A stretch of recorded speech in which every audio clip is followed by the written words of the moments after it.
tenemos la defensa de los proyectos de investigación que ustedes escogieron. Entonces, como ustedes saben, ayer debieron haberlo subido. No he revisado, pero cuando ya pase las notas se podrá ver claramente. Entonces, en la exposición no vamos a hacer comenzando por el grupo 1, sino al azar. Les voy yo mismo diciendo qué grupo empieza. Recuerden, por favor, que como tienen ahí, tenemos una rúbrica de evaluación que tiene que ver la importancia del tema. Eso va a ser calificado sobre 0,2 o 2 puntos, ¿no? En realidad es 0,2. La pertinencia, que es también calificado como 0,2. La organización también valdrá 0,2 puntos. Y finalmente tenemos la capacidad de síntesis, que también vale 0,2. Entonces eso es lo que va a ser calificado, ¿no? Entonces vamos a empezar por el grupo número 3. Como les decía, vamos a hacerlo al azar. Entonces, grupo número 3 puede compartir la pantalla.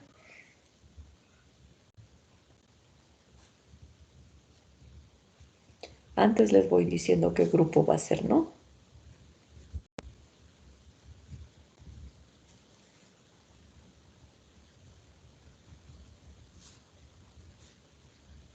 Por favor, empiecen.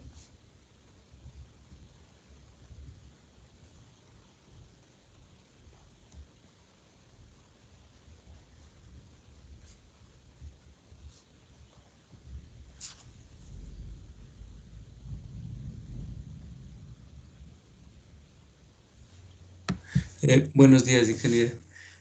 Disculpe, no sé si tal vez podríamos responder al final porque la compañera Cecia y la compañera Jenny están sin internet.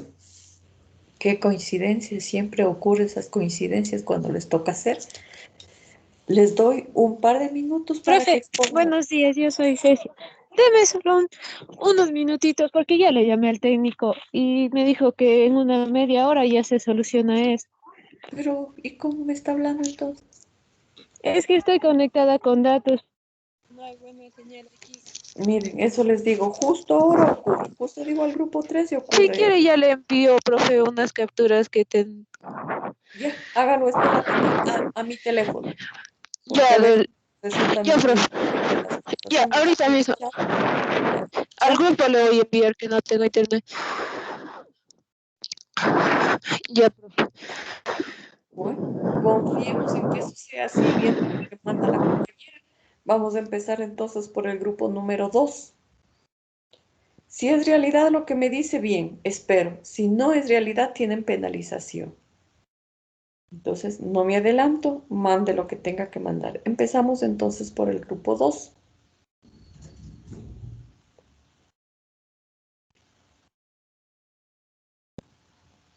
Mientras me van diciendo los miembros del grupo 2, por favor.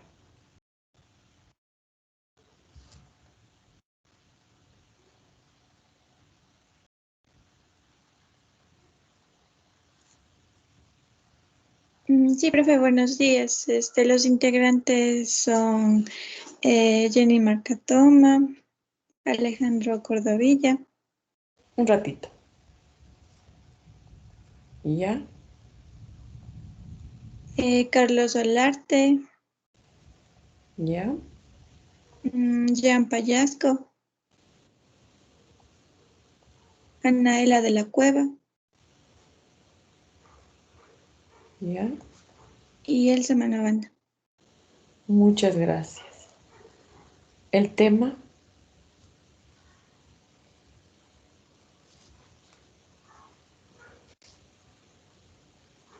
Número 15. solo le oí número 15, pero no oí nada más. El objetivo número 15. ODS 15. ¿Ya? ¿Pueden compartir, por favor?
Dije, un momentito, que estoy teniendo un problema con la computadora. Yo voy a compartir. Está bien. Inge, una preguntita. Entré a la aula virtual para ver si es que puedo registrar la asistencia, pero no vale. Uy, se ve que no he estado atendiendo clase cuando yo le he dicho. La asistencia la tomo yo. Ah, ya, profe. Y Es esta que, ya es la semana número 4.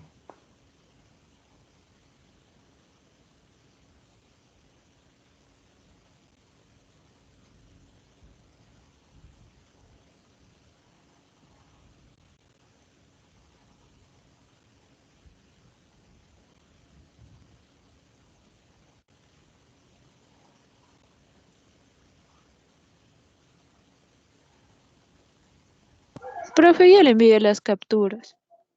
Ya.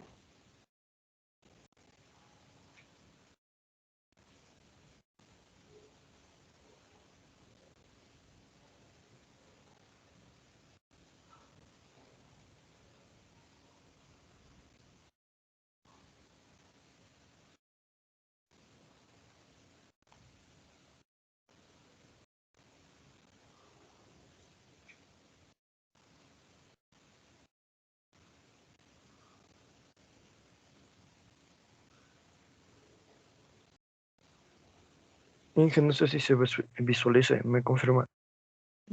Todavía no. Pero Voy esperemos a que dejar de ya. compartir, voy a volver a compartir. Al menos yo no veo. De pronto, si algún compañero ya puede ver, que lo diga.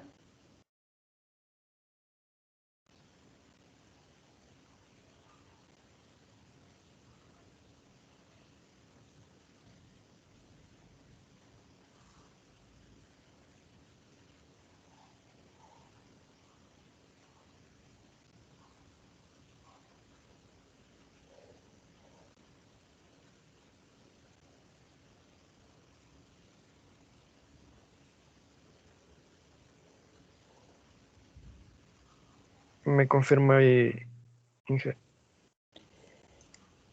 Yo no. Confírmenle, por favor. Ah, ya está poniéndose, ¿no?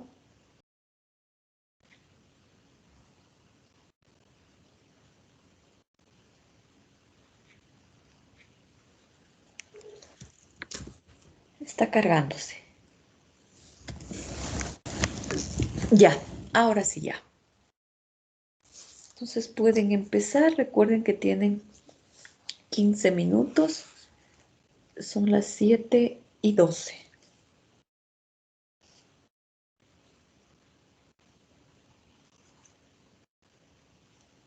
Ya, como se hayan organizado, está bien.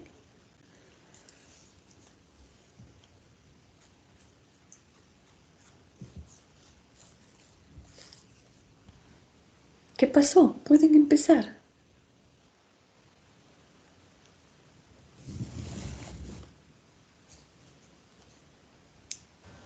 Ya, buenos días compañeros, buenos días ingeniera. Nosotros somos el grupo número 2. Los miembros del equipo son Samuel Banda, Jenny Marcatoma, mi persona, Carlos Solarte, Giancarlos Pellasco, Anaela de la Cueva. El objetivo número 15, la vida de un ecosistema terrestre. A continuación, mi compañero.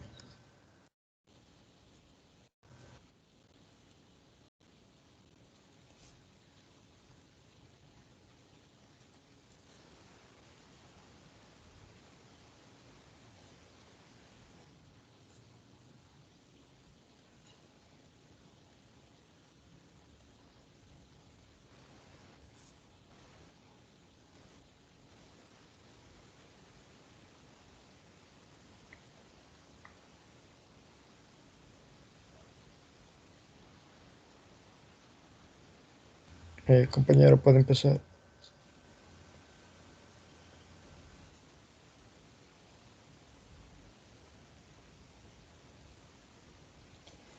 Ya pasaron una y todavía no se oye que nadie habla. No se le escucha, mi compañero. Creo que tiene problemas con internet. No, Sí, porque no se escucha absolutamente nada y está corriendo el tiempo. Bueno, entonces, el objetivo número 15. El objetivo número 15 está específicamente enfocado en la gestión de sostenibilidad ambiental entre el bosque, la lucha contra la desertificación y la detención de la degradación de la tierra y la desaparición de la biodiversidad. El objetivo número 15 tiene como importancia el desarrollo de la síntesis agrícola y alimentaria más sostenible, es decir, permite a que nuestro sistema agrícola sea más sustentable y económico y evitando así una gran pérdida de las tierras y generando un menor impacto ambiental.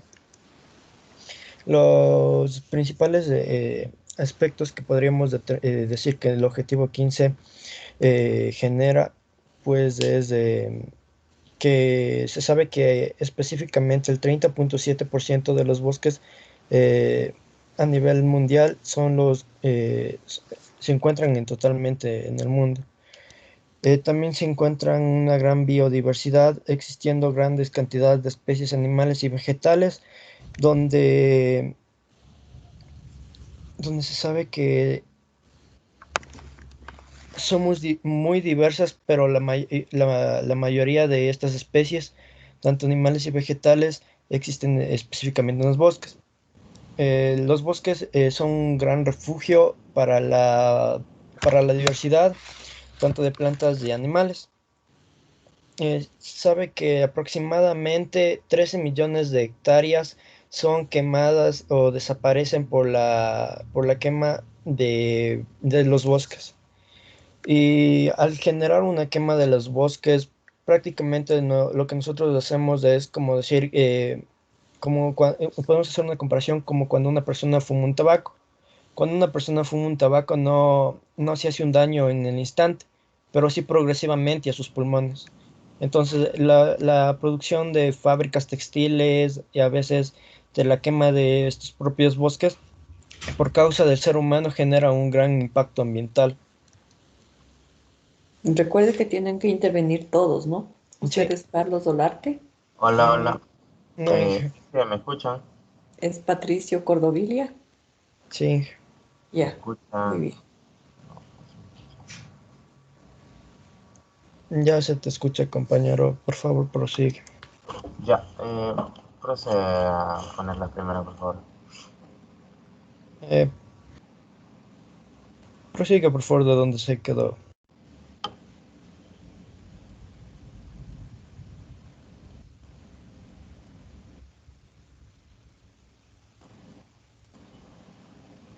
Las primeras. Ya la expuso el compañero, puesto que usted no Ya. estaba listo, No, no, no no, se le yo no estaba listo, escuchaba. solo que tuve problemas con el micrófono, Sí, estaba hablando. al decir no estaba listo me refería a eso, ¿no? No es que no estaba, porque yo veía que estaba. Entonces el compañero ya empezó y se quedó en esta diapositiva. Por favor, continúe.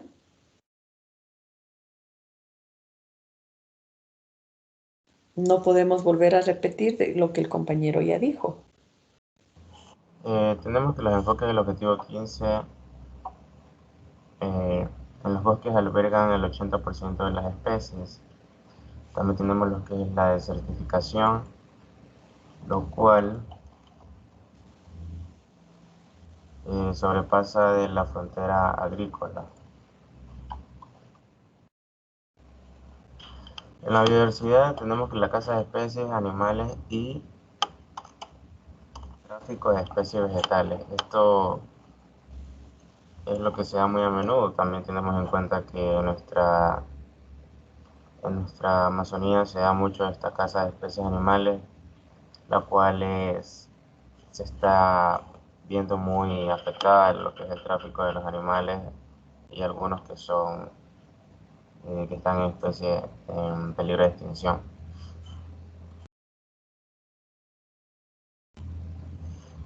En relación a los bosques, tenemos que Ecuador es uno de los países con mayor diversidad biogeográfica del planeta Tierra.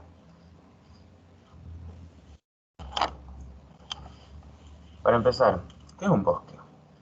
Tenemos en cuenta que el bosque es una unidad ecosistemática, la cual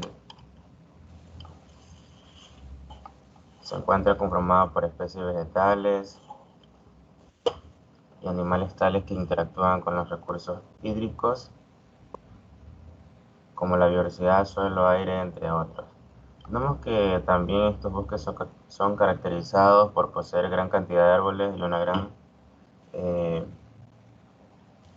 se puede decir, diversidad más en fauna y flora, lo que hace que este bioma sea uno de los más importantes de la biosfera de nuestro planeta.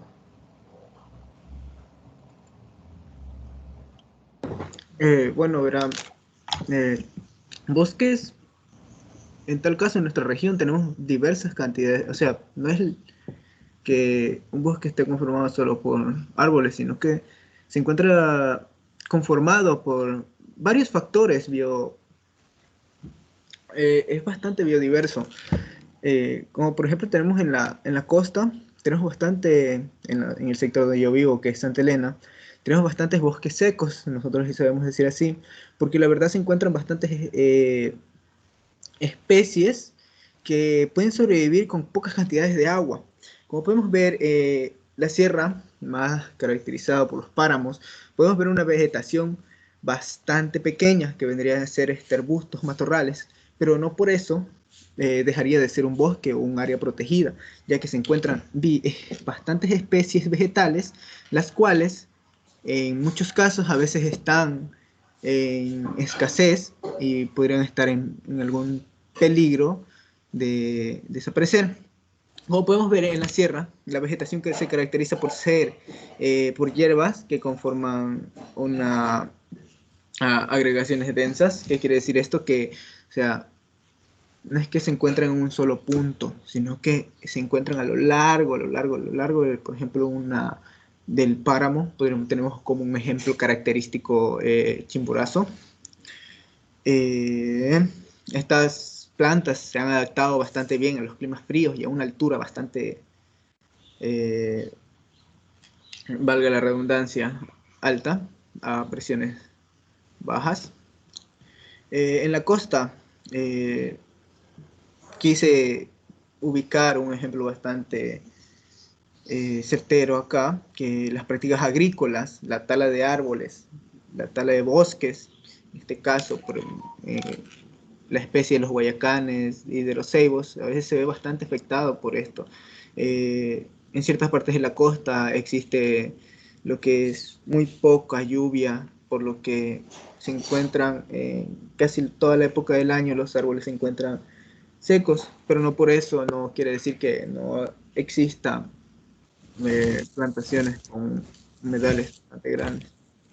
En el oriente, como muy bien se sabe, se lo conoce como los pulmones del mundo, se caracteriza por tener bastante árboles, como dice, drenados, y un dosel de 10 a 30 metros, o sea, la altura de los árboles. Con estos árboles pueden llegar hasta 40, hasta 50 metros rara vez. Como se dice, el Ecuador posee una gran diversidad ecosistemática. Va desde glaciares volcánicos hasta bosques humedales. Podría decir que Ecuador, siendo un país bastante pequeño, posee bastante biodiversidad. Por ejemplo tenemos algunos tipos que se ha podido ubicar en esta parte. Los matorrales secos de la costa, como le digo, se extienden bastante en las zonas peninsulares, como se caracteriza la península de Santa Elena. Estas se desarrollan en condiciones secas y cálidas. Tenemos como un claro ejemplo la chocolatera, que es la punta más sobresaliente del Ecuador. También tenemos el bosque de sudio de la costa, que las condiciones de este tipo de bosques ya no son tan secas, hay mayor precipitación de aguas y se encuentran bastantes árboles como los ceibos y los guayacanes. El bosque húmedo tropical de Chocó, que se encuentra más o menos en la zona de Cumandá, entre vía Guayaquil y Riobamba, podríamos decir, característico. Este de aquí presenta bastante humedad, es bastante cálido, y se caracteriza bastante en la costa. Las arboladas pueden alcanzar hasta 30 metros de altura. Esta ha sido una de las zonas más afectadas dentro del Ecuador, ya que el impacto humano, como dice ahí, es del 74.1 por deforestaciones. También no es que sea solo deforestaciones, sino también es por daño agrícola, porque al no tener una zona específica, la gente para poder desarrollar su trabajo, se procede a la tala indiscriminada para ampliación de espacios. El bosque primordial ya es otro. También tenemos como el bosque piemontano occidental. Ya se encuentra, es bastante parecido al anterior, pero presenta un clima menos cálido que el anterior y ya a una altura a una altura distinta. El bosque montano occidental, que ya viene a ser bastante cerca a la sierra. Se encuentra en una altura de 1.300 a 3.400 metros de altura. Es más frío y en está casi siempre presente la neblina. Siguiente diapositiva, por favor. El páramo, como ya dijimos, es característico de la sierra. En este ya se encuentra caracterizado por 3.000 y 3.600 metros de altura. El matorral interandino, igual, ya vendría a ser el lado oeste del Ecuador, que suponiendo que está dividido por la región sierra. Ahí empezamos a ver que las características en altura son similares, igual en clima, pero con distintas especies. Igual tenemos el bosque montano oriental, que es parecidísimo al occidental, pero contiene especies de fauna y flora mezcladas entre sierra y oriente.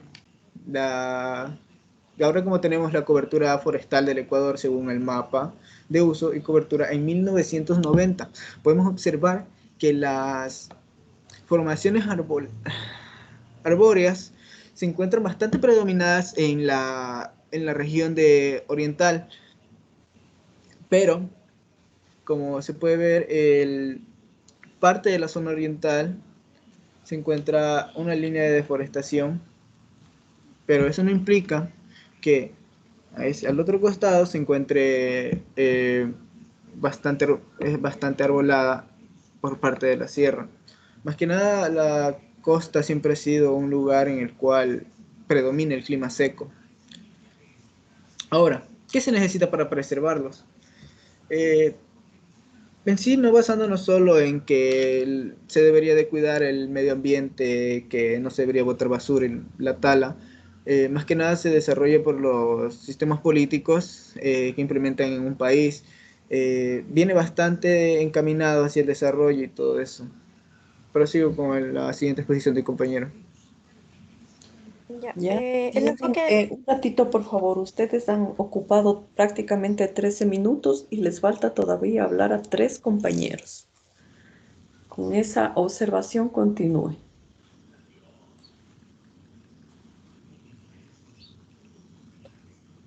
ya, la desertificación como enfoque 3 se dice que es la degradación de las tierras de las zonas que se clasifican como áridas por diversos factores como las variaciones climáticas y las actividades humanas. Siguiente. El objetivo 15 tiene la meta 15.3. Tenemos datos a nivel mundial, pero resaltamos que cerca de 12 millones de hectáreas en cada año son perdidas gracias a la desertificación. En nuestro país tenemos las principales causas de la degradación del suelo, como son sobrepastoreo, aumento de la frontera agrícola. Importante mencionar la inobservancia de leyes. Todo se realiza por la mano del hombre y también factores físicos como sequías periódicas y variaciones hidrometeorológicas. Siguiente. Tenemos un mapa de la desertificación a nivel cantonal.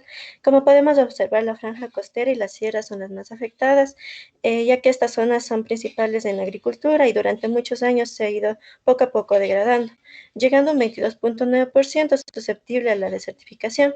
Siguiente. Tenemos efectos de la desertificación en el ambiente, que eso se da según el aprovechamiento de los suelos, provocando la erosión, pérdida de la materia orgánica por la sobreexplotación agrícola. Esto también genera que la superficie de los suelos se vea desgastada por los vientos y lluvias y se desaparece la vegetación, produciendo deslizamientos. Por tratar de manejar este suelo hay un exceso de fertilizantes y plaguicidas. También la salinidad y acidificación por mal uso de los sistemas de irrigación. La escasez del agua provoca un impacto directo en el ciclo del agua, produciendo sequías o inundaciones. No abastece las reservas de agua subterránea. Todo lo mencionado afecta directamente a la pérdida de biodiversidad, ya que al no haber tanta vegetación, el alimento no es muy disponible para la fauna endémica, que ya de por sí está adaptada a estos ambientes y puede ser un indicador del impacto de la desertificación. Y en las poblaciones humanas en sí, la desertificación y la sequía conducen a la pobreza con todas sus consecuencias sociales y económicas y culturales, como obligar a sobreexplotar los recursos y realizar la migración y la capacidad no hay capacidad de los gobiernos para enfrentar las crisis o desarrollar proyectos de estos sectores. Programa de Acción Nacional. El Programa de Acción Nacional tiene relacionado los aspectos sociales y económicos. La restauración de ambiente no significa que un ambiente desertificado sea fácil de restaurar, pero los principales factores que se deben emplear son la fertilidad del suelo para una buena restauración de la tierra. Después, el sistema agrícola necesita una lucha contra los vientos, plantando especies que se fijen en las raíces del suelo para filtrar el nitrógeno. También está la reforestación, que es el empleo de los árboles para así aumentar una mayor cantidad de biodiversidad y generar sus propias barreras contra el viento. Y hay ciertas actividades que se deben evitar posteriormente para que este ambiente se pueda de nuevo generar, pero y aún así queda directamente degradado, no se recupera al 100%. Bueno, el objetivo número 15 tenía 3 enfoques. El enfoque número 3 se refiere a la biodiversidad. Este es el conjunto de organismos vivos que interactúan en un entorno, que están conformados tanto por animales, vegetales y microorganismos, entre otros. Como se sabe, el objetivo número 15 se refiere al cuidado de los ecosistemas terrestres, pero la biodiversidad no solo abarca en la superficie terrestre, sino también a nivel del mar. Por otra parte, si hablamos a nivel nacional, la Constitución ecuatoriana rige leyes que amparan el cuidado de la biodiversidad, ya que se sabe que una quinta parte del Ecuador son áreas protegidas. Dentro de las leyes encontramos varias, como por ejemplo el 1, el 2, el 5, etcétera. Y todos estos artículos tienen un objetivo en común, que es la preservación de los recursos naturales.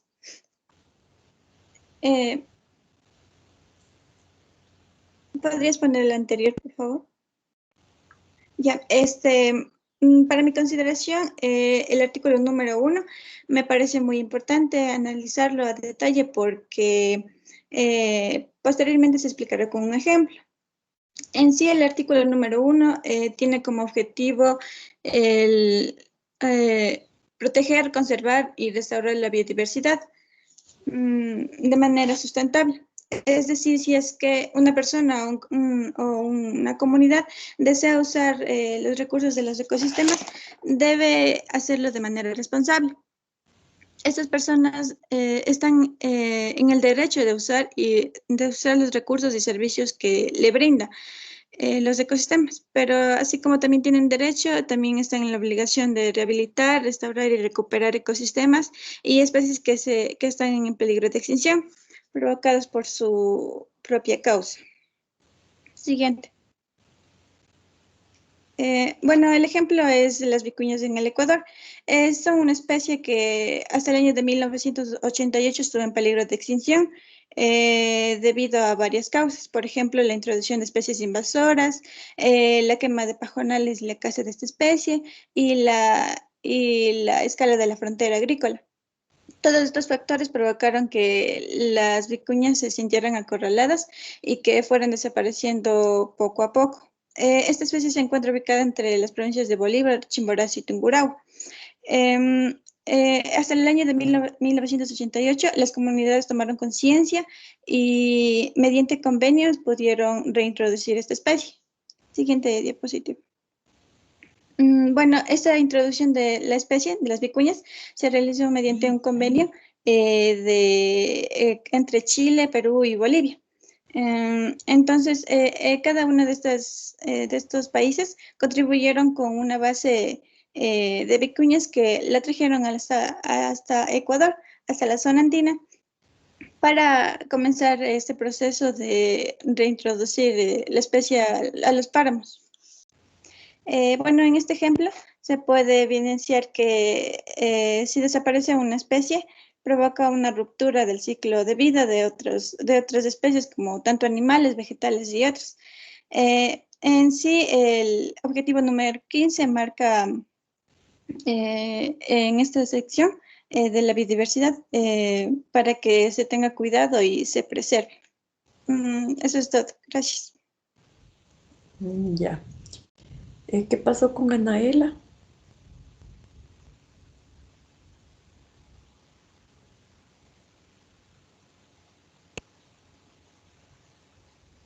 Yo expuse la parte de la compañera porque no se había conectado, ingeniera. No saben, ella no estuvo. ¿Saben qué pasó? No. Bueno, reviso mi celular, de pronto no tengo ninguna noticia de ella ya. Muy bien, el grupo 2. El tema es importante, tienen 0,2. Es pertinente también a la parte que estamos viendo, 0,2. Tienen problemas de organización. Entonces, en organización 0,2 les he puesto 0,1. La penalización más grande la tienen en la capacidad de síntesis, puesto que no utilizaron los minutos que tenían, que estaban marcados, sino utilizaron muchos minutos más, ¿no? Entonces, tienen que organizarse de tal manera que en el tiempo que se establece puedan hablar de todo lo importante. Y Anaela participó en el trabajo. ¿Les colaboró o no? Sí, ella ayudó a hacer las diapositivas. ¿Nada más? Y su tema, obviamente. Bueno, entonces Anaela no estaba, ella ya dará la explicación o se justificará qué ha pasado, ¿no? Ya, entonces en eso tienen 0,05, en total en la exposición sobre 0,8 tienen 0,55. Pasamos al grupo número 5, por favor. El grupo número 5, y por favor me van dando los nombres. Mientras me van compartiendo y todo lo demás, el grupo número 2, buenos días, tiene que organizarse de mejor manera para que sin importar si un compañero falta o no, todos estén al tanto del tema, ¿no? Se notó la improvisación del primer compañero, luego el segundo compañero quiso hablar nuevamente lo que le correspondía, pero ya fue tarde, ¿no? Entonces esas cosas tienen que evitar, todos tienen que saber de todo, todos tienen que tener antes la presentación dada para que si hay algún problema puedan sustituirse entre ustedes, ¿no? O colaborar entre ustedes. Entonces, eso son problemas de organización, ¿no? Ya, vamos a ver. Fondo de Empleo Fondo de Empleo Juvenil en Serbia. Muy bien. Es un estudio de caso. Los nombres todavía no aparecen.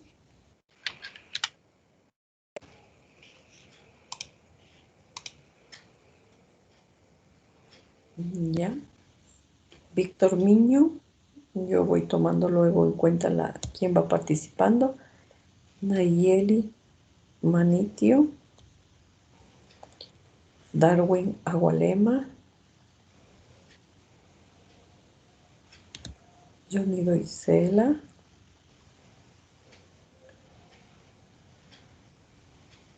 y Joseph Morán. Pueden empezar, por favor, como se hayan organizado. Ustedes empiezan a las 7:39. Muy bien. Buenos días, ingeniera. Buenos días, compañeros. Nosotros nos enfocamos en el estudio del caso del Fondo de Empleo Juvenil en Serbia, para el cual los integrantes son mi persona Víctor Miño, Nayeli Manitio, Darwin Agualema, Johnny Duisela y Joseph Morán. La situación de los jóvenes en Serbia es la siguiente. Durante años de conflictos sucedieron recepciones económicas, lo que generó que aproximadamente 500.000 jóvenes abandonaran el país en 1991 y 2001, mientras que cientos de miles de refugiados y desplazados buscaban empleos.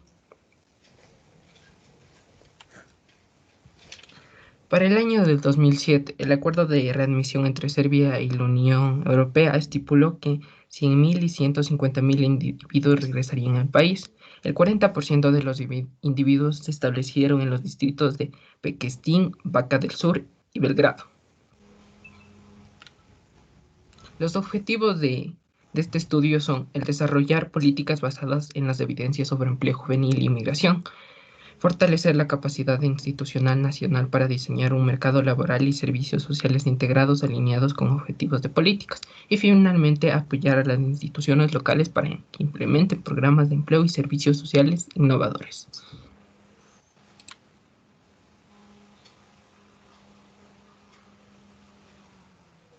Bueno, en cuanto a la situación inicial, nos va a dar a conocer el problema y cómo diferentes organizaciones hicieron un trabajo riguroso para poder sobreponerse y así generar un fondo de empleo juvenil en Serbia. Es así que en el año 2009, la mitad de los jóvenes de Serbia se encontraban desempleados. Por ello, el programa y el gobierno trabajaron en conjunto para incrementar el empleo de los más desfavorecidos y disminuir la migración. Por otra parte, el Ministerio a cargo del Empleo, CNE, que es el Servicio Nacional de Empleo, planificó políticas de mercado laboral activo, denominadas PMLA. ¿Cómo se logra el financiamiento de esas PMLA? Fue a través de presupuestos y donaciones autónomas y locales, y de allí se logra una recaudación de 45 millones de dólares americanos en el año 2010. El mismo año solamente se logra una participación activa del 10% de los participantes de jóvenes en riesgo. Los jóvenes en riesgo eran aquellos considerados de bajo nivel de educación, personas refugiadas y personas desplazadas. Como consecuencia de los altos y bajos acontecimientos, el programa refuerza y expande el Fondo de Empleo Juvenil, que tiene las siglas FEJ. A partir de esto se marca un nuevo comienzo de desafíos y oportunidades para lograr financiar el programa de empleo juvenil. Bueno, esto es todo en cuanto a la situación inicial.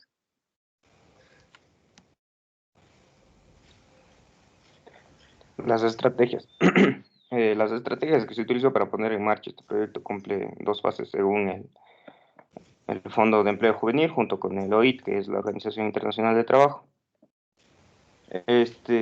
Durante la fase inicial, el Fondo de Empleo Juvenil se centró en el sistema de gestión responsable, que era establecer un sistema de administración asignados por el fondo y el gobierno de Serbia.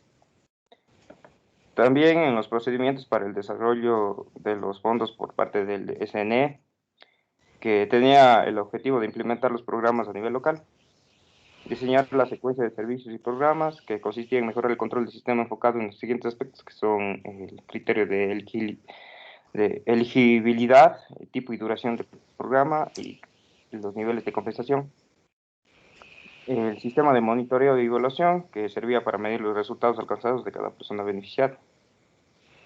La segunda fase del Fondo de Empleo Juvenil se centró mucho en las siguientes operaciones, que era el diseño de servicios y programas, que estaba dirigido a los jóvenes desfavorecidos, la prueba de procedimientos de implementación del programa, que estas normas incluían las reglas de elegibilidad para los jóvenes, participantes y proveedores de servicios externos. La secuencia de medidas y proceso de trabajo en las oficinas de empleo local, que que incluían las tablas de evaluación de los proveedores de servicios, formularios de inscripción y de cuestionarios para las encuestas de seguimiento. Y también el Fondo de Empleo Juvenil se enfocó mucho en 3 líneas, por lo cual tuvo que financiar estos principales servicios, que fue la capacitación en el trabajo, programas en el autoempleo y programas para jóvenes con discapacidad.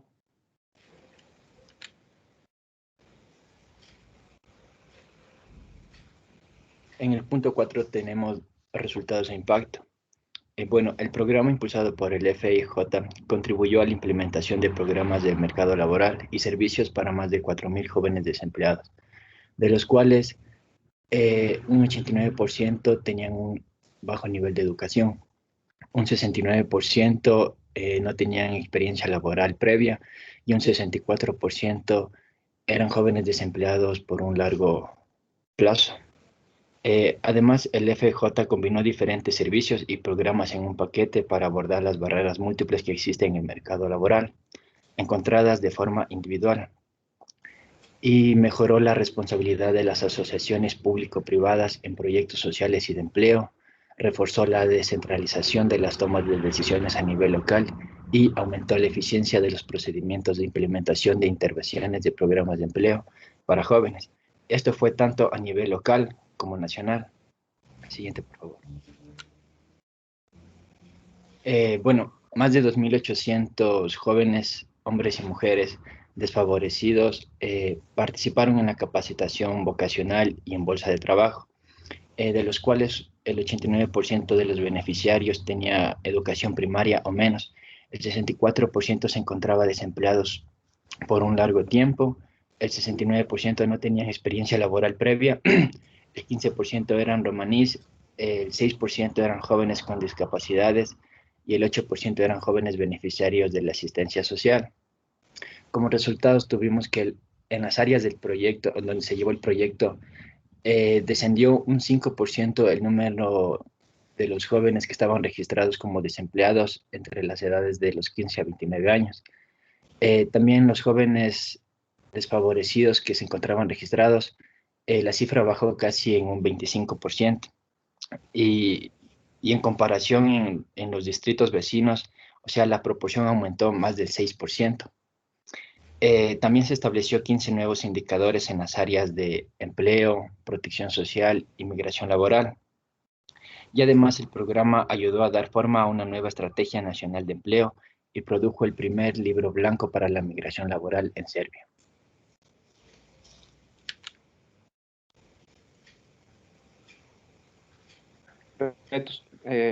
La organización se había basado en ciertos aspectos para que el proyecto se cumpla, en las cuales fueron el empleo y la migración, servicio y programas y medidas de proceso. En el empleo y migración se desarrollan las políticas en función de pruebas sobre el empleo y la migración juvenil.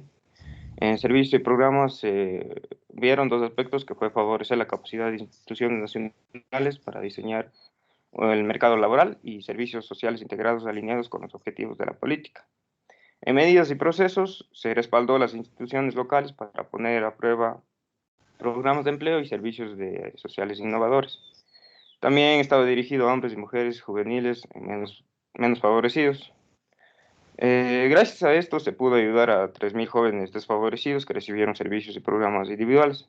Cabe mencionar también que aquí el programa no se había cumplido al 100% debido a que había jóvenes que necesitaban más ayuda que otros, y esto fue una inversión más de muchos fondos que no pudieron permitir el proyecto.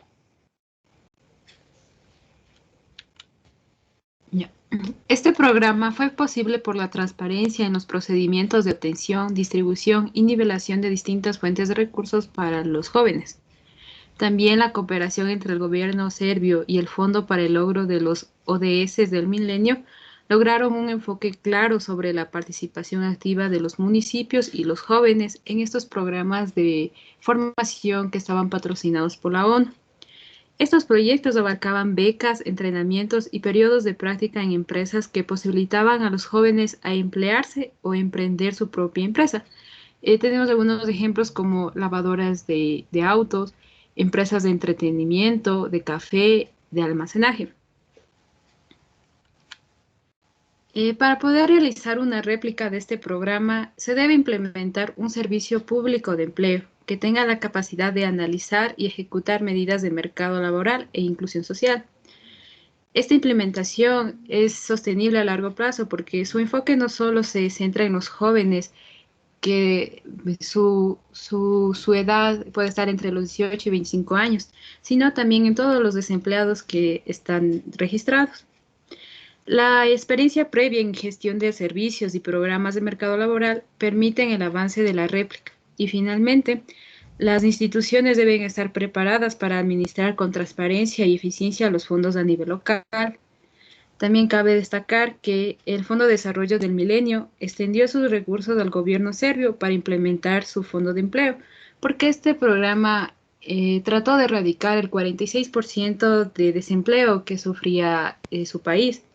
Y esto cumple con el objetivo 8, que es del trabajo decente y económico.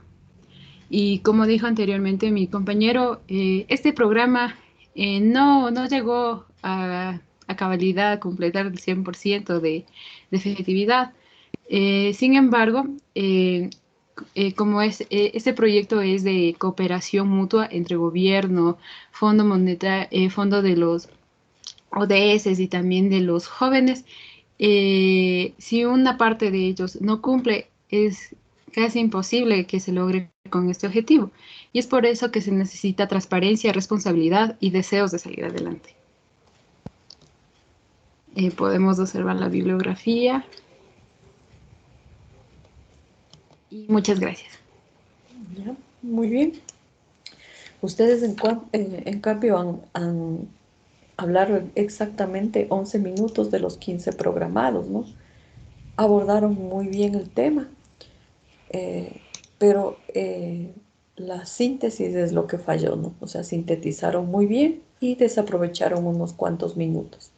Entonces, en la importancia del tema tienen 0,2, en la pertinencia también tienen 0,2, en la organización tienen 0,2, en la capacidad de síntesis, ¿no? Aquí desperdiciaron, como les digo, minutos, tienen 0,1, por lo tanto su calificación sobre 0,8 es 0,7. Muy bien, estuvo la exposición bastante centrada, ¿no? Como les digo, esa es la observación para el grupo. Vamos a empezar por el grupo número 7. Nos pasamos al 7. Mientras tanto, me pueden ir diciendo los integrantes del grupo y del tema. Yo tengo algunas preguntitas al final para hacerles, ¿no? Al azar, a los que han estado atendiendo las exposiciones, y será 0,2 décimas extras, ¿no? Si es que lo pueden hacer, en dependencia a quién sea la pregunta. Que puede salir del mismo grupo, ¿no? Depende cómo sea el azar. El grupo número 7, por favor, integrantes y tema.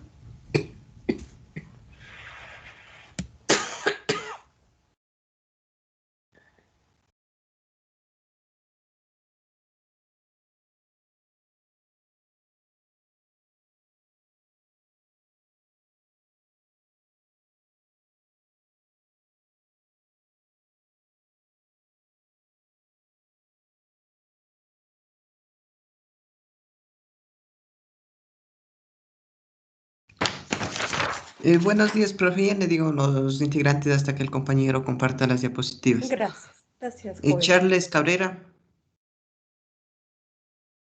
Charles Ya. Cabrera. Joel Carrasco. Diana Guevara. Ángel Venga. Huaraca. Heidi Yerbabuena y Fausto Ortiz. A ver, Diana Guevara. Ángel Huaraca. Ya. Heidi Yerbabuena Ya. y Fausto Ortiz. Ya, muy bien el tema. Contaminación del río Pachanlica.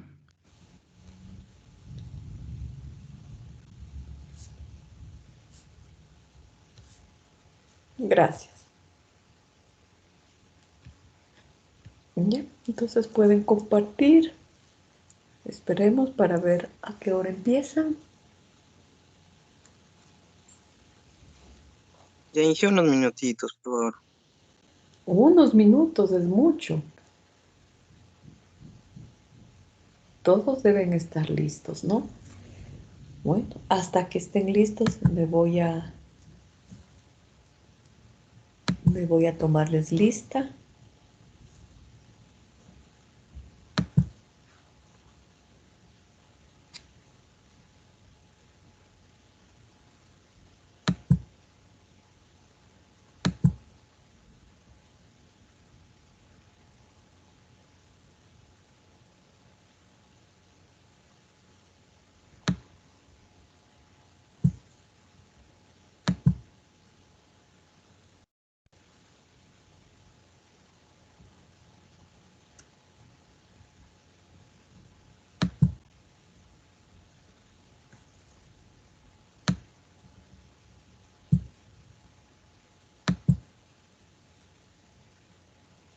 Ya veo que todavía no están listos, ¿no? Entonces les tomo la lista. Por favor, tengan encendido su micrófono cuando ya les corresponda contestar. Darwin Agualema, Presente, Inge. María Sol Andrade, Presente, Inge, buenos días. Rosa Balseca, Presente, Inge, buenos días. Luis Bravo, Presente, Inge. Muy buenos días. Ángel Buñay, Buenos días, Inge. Charles Presente. Cabrera,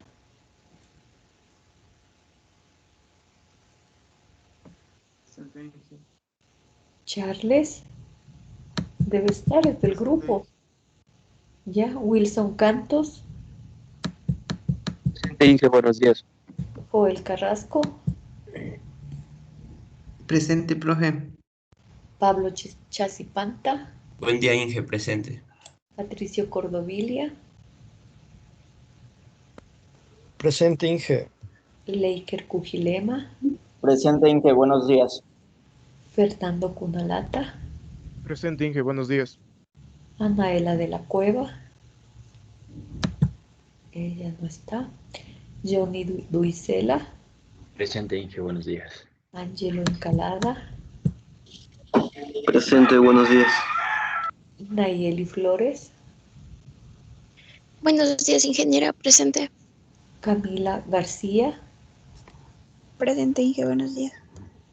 Mauro González, Presente, Inge, buenos días. Ana Guamán, Presente, Inge, buenos días. Karen Guano, Presente, Inge. Buenos días. Ángel Guaraca, Presente, Inge, buenos días. Diana Guevara, Presente, Inge. Emily Guijarro, Presente, Inge. Cindy Wilcapi, Presente, Inge, buenos días. Cintia Juela, Presente, Inge, buenos días. Josué López, Buenos días, ingeniero, presente. Dayana Lozada. Qué pena, Dayana no está asistiendo hasta el momento. Nayeli Manitio, Presente, Inge. Elsa Manobanda, Presente, Inge, buenos días. Jenny Marcatoma, Presente, Inge. Víctor Miño, Presente, Inge, buenos días. Joseph Morán, Buenos días, profe, presente. Robinson Namtiv,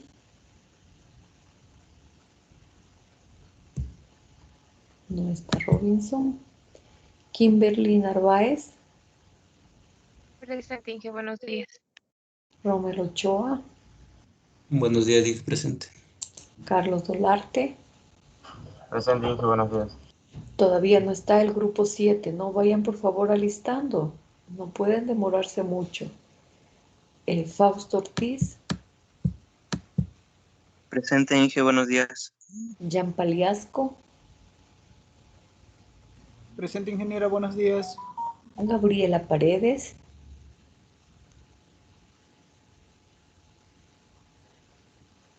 no está. Rosa Peñafiel. Presente, Inge, buenos días. Jessica Plasencia. Presente, Inge, buenos días. Rosa Robles.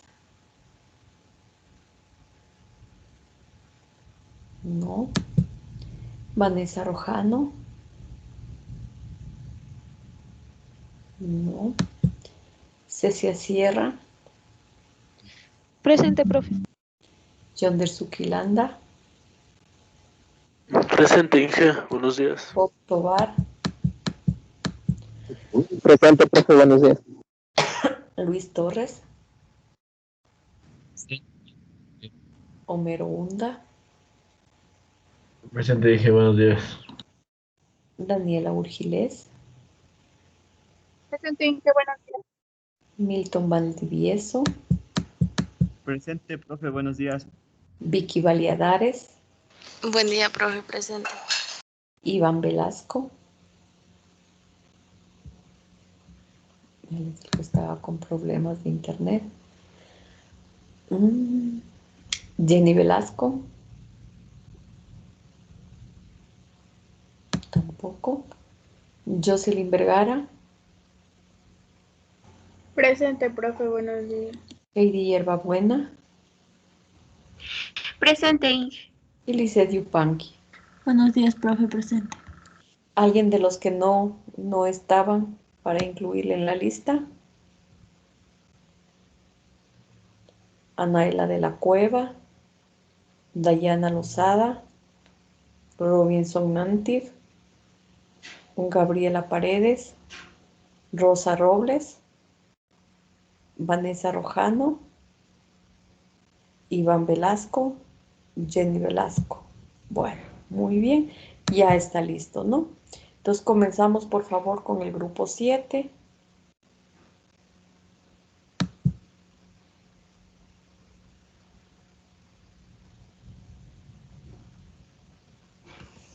Ya tenemos, ¿no?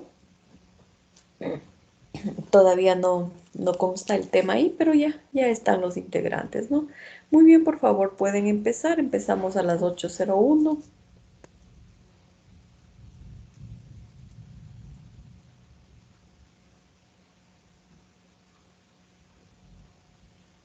¿Pueden empezar, por favor?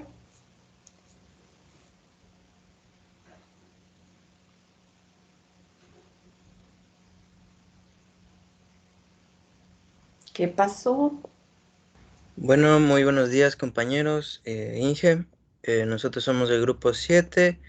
Los integrantes son Charles Cabrera, Joel Carrasco, Diana Guevara, Ángel Vicente Guaraca, Heidi Hierbabuena y mi persona, Fausto Ortiz.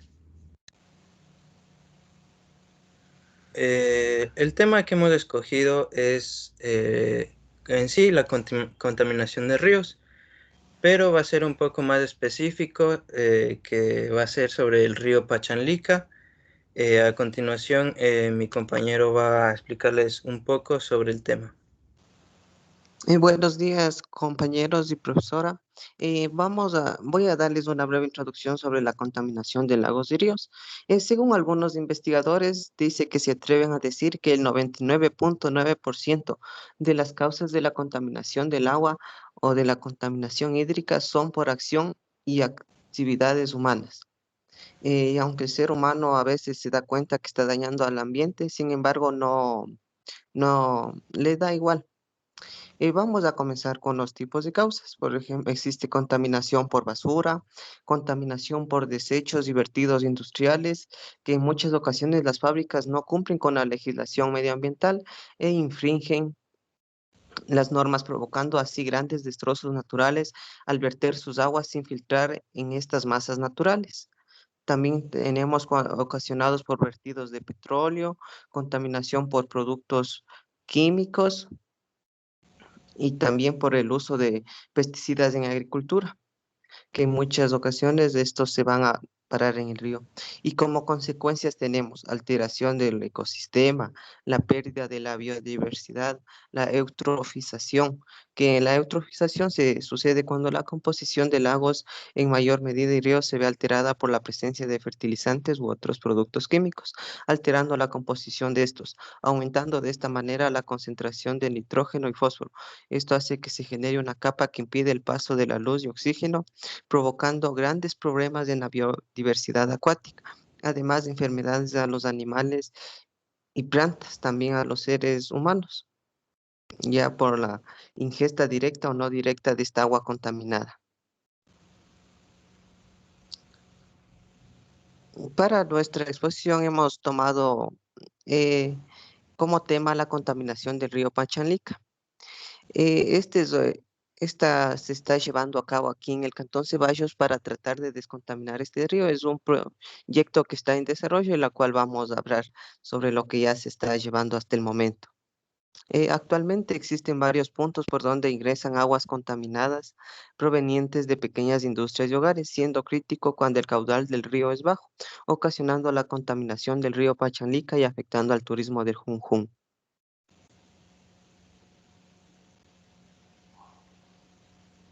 El objetivo en sí de este proyecto es implementar prácticas sostenibles que promuevan la descontaminación de la zona de la unidad hidrográfica del río Pachanlica, en apoyo del turismo ecológico.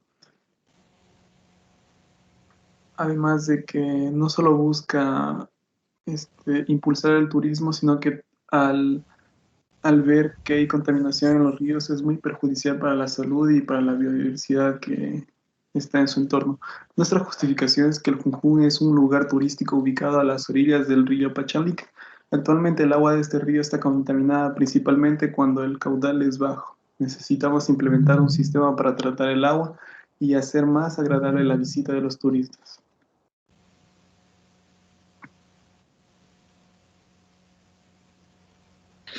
Yo les voy a hablar un poco de las causas del por qué ha llegado a cabo esta contaminación a este río Pachanlica. Por ejemplo, una de estas causas es la descarga de residuos sólidos directos del río Pachanlica, la falta de compromiso de la ciudadanía con el medio ambiente, la falta de capacitación sobre la importancia de manejo de residuos, el turismo no controlado, la incrementación de microempresas, la falta de seguimiento por autoridad competente, el incumplimiento de la normativa legal vigente por parte de las microempresas, la descarga de lixiviados, de rellenos sanitarios, al alcantarillado, pequeñas industrias, al río Pachanlica, contaminación por ganado bovino, equipo en la cuenca alta del río Pachanlica y la descarga de envases de agroquímicos utilizados para la agricultura. Los efectos de esto serán también la variación en el comportamiento del río por malas prácticas ambientales, económicas y sociales, la contaminación de características físicas, químicas, microbiológicas del recurso del agua, y la variación en el comportamiento del caudal que ha generado un estado de contaminación en el agua.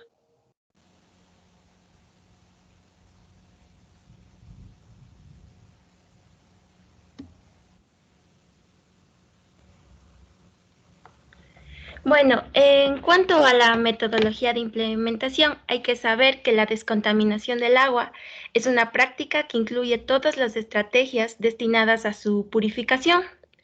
Cuando ésta muestra algún tipo o nivel de contaminación, como es el caso del río Pachanlica, se debe llevar a cabo diversos métodos con el fin de convertirla en un recurso aprovechable para sus distintos usos. Eso sí, siempre y cuando tengamos en cuenta que la sostenibilidad debe primar.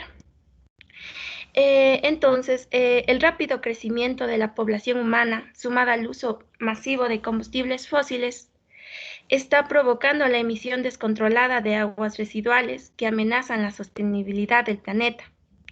Un dato importante es que según la Organización de Naciones Unidas, si los modos y producción y los patrones de consumo no cambian, para 2025, 2/3 de la población mundial vivirán en países con crisis hídrica.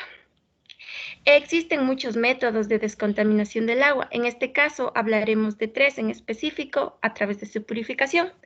Como primer método tenemos a la descontaminación del agua con energía solar.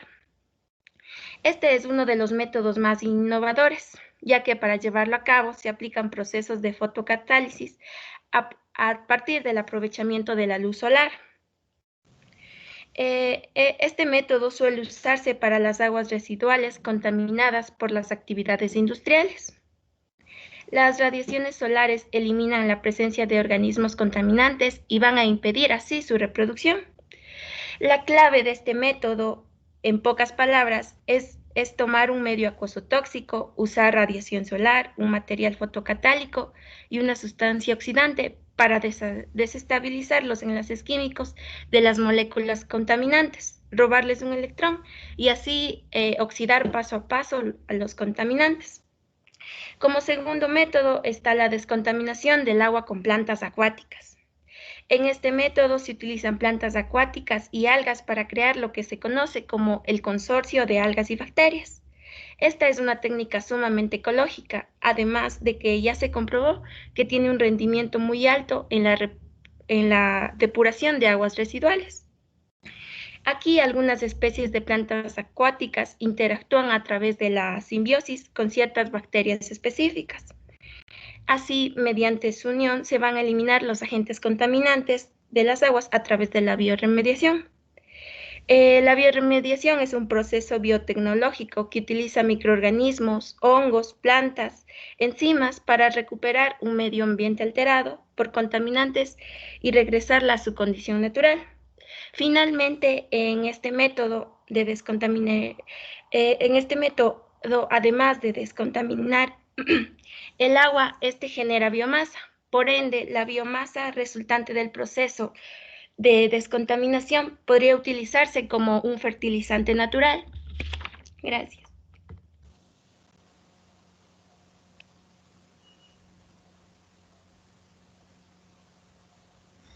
Bueno, yo les voy a hablar sobre un método que se puede tratar en estos ríos que está presente la contaminación.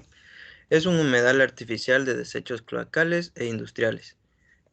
Para realizar este proceso tenemos 5 pasos. El primero sería que los desechos cloacales desembocan en el humedal, que es una cava llena de arena que funciona como aislante para que los olores no salgan a la superficie.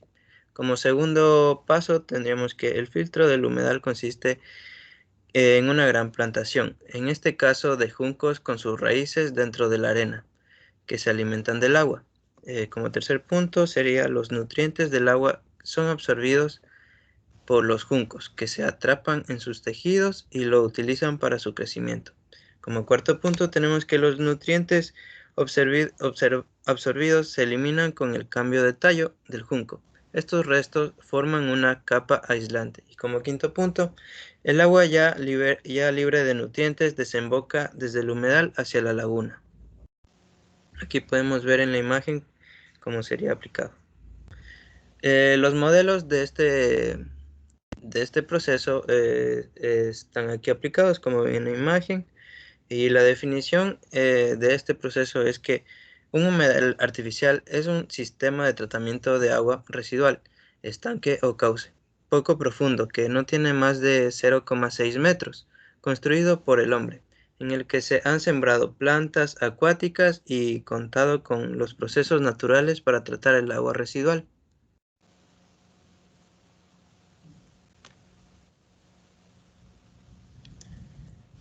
Aquí tenemos cómo sería la implementación de este proceso. El anclaje de flotadores con plantas en las orillas de la laguna formada en la cascada del río Quero. Aquí podemos observar cómo sería. Gracias.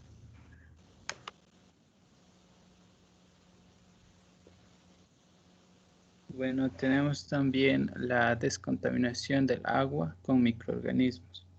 Uno de los elementos más contaminantes es el nitrógeno y el fósforo como producto de la eutrofización y es una de las fuentes más contaminantes del agua. Para ello se utilizan microorganismos aerobios y anaerobios en reactores y estaciones habilitadas para descontaminación del agua. Este tratamiento es un proceso biológico y es uno de los más extendidos. También los organismos forman una especie de lodo con los elementos químicos contaminantes que después son tratados y purificados en las depuradoras a través de tratamientos biodegradables. Y también podemos notar como reactor aerobio, esta aprovecha la capacidad de asimilar materia orgánica y nutrientes como los elementos nitrógeno y fósforo disueltos en agua, en residual en presencia de oxígeno. El reactor anaeróbico en biomasa que está en suspensión como lodo estabilizado o lodos activos. En esta crece en suspensión en el interior del bioreactor, está en ausencia de oxígeno. Siguiente.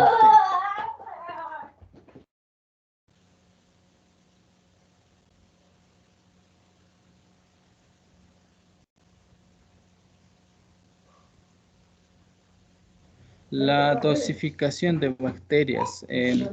Con este sistema, la dosificación de bacterias eficientes con sistema de goteo.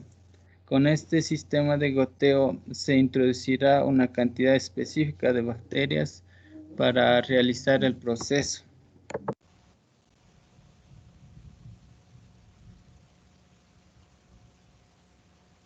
Los procesos complementarios, modelos de embalses creados para descontaminar ríos. En este caso, los embalses ayudan a la captación de agua, control y descontaminación. También ayuda a evitar obstrucciones y erupciones, también inundaciones.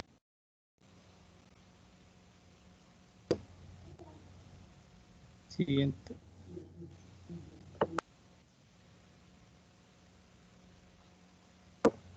La implementación sería la creación de embalses en 4 puntos en este río, entre la cascada del río Quero y la cascada Juncún, con el fin de crear caídas de agua y eliminar contaminantes, así evitar la entrada de sólidos no deseados como hojas, basuras, etc.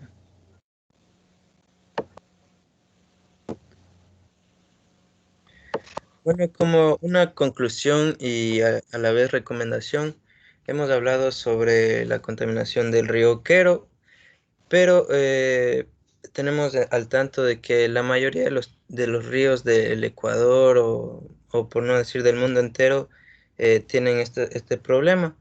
Y como hemos visto, todos estos procesos requieren de una inversión, que sería como la planificación ya sería de un municipio o ya de una inversión muy grande de un grupo privado. Pero como nosotros formamos parte de esta carrera, sería también parte de poner nuestro granito de arena y no sé, que cada vez que puedan visitar un río o pasar por ahí, poner de parte como de que limpiar ahí cualquier basura que se vea y así poder ayudar mediante nosotros y no esperar a estas grandes inversiones. Muchas gracias. ¿Y qué pasó con Heidi? Sí, sí está Heidi, sí expuso. ¿En qué parte expuso que no le ha notado? Expuse la metodología de implementación y hablé de los 2 primeros métodos de descontaminación del agua en los ríos. Ya, muy bien.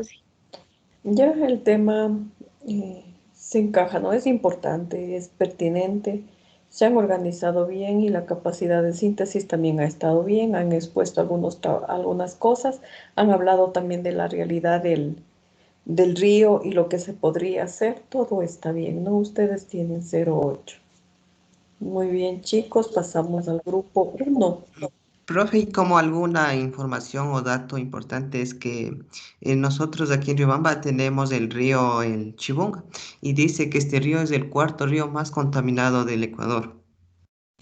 Como un dato así Imagínense, medio ya casi interesante. tenemos agua en ciertas partes del Chimuca y en ciertas partes del año. Sí, Casi no sí. hay agua y las aguas se riega a las zonas de productos hortícolas, ¿no? Es un gran problema de contaminación y de salud pública ese río. Sí, sí, hace poco salió un artículo en el diario La Prensa.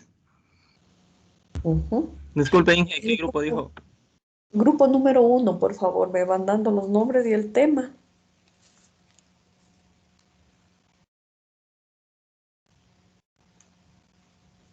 Rapidito, por favor, para avanzar al menos con 3 grupos más, para que nos queden 3 para la próxima clase y poder continuar. Ya le estoy compartiendo, Inge, un ratito.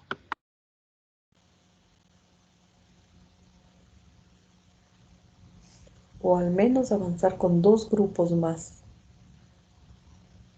¿Me dan hasta eso los nombres?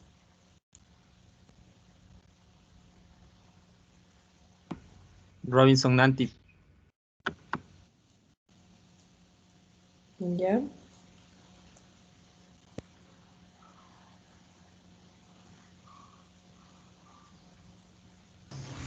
Josué López también, Inge.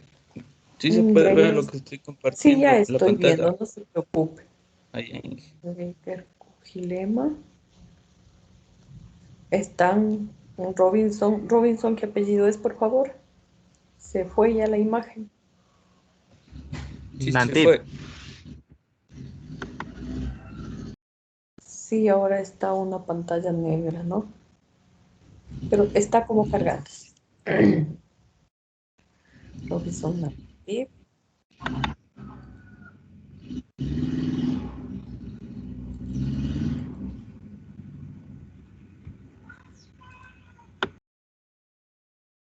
Ya. Josué López, Laker Cujilema, otra vez se fue.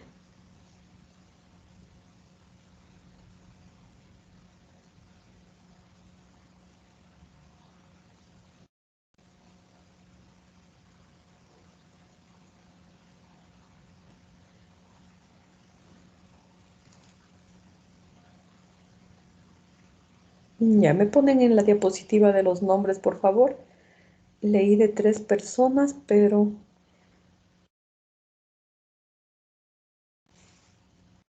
Ya, Josué, Laker... Ah, es que están 3.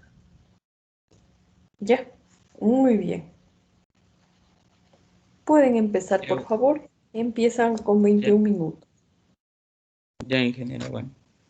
El tema que nosotros vamos a abordar son los 9 ciclos planetarios claves para la vida.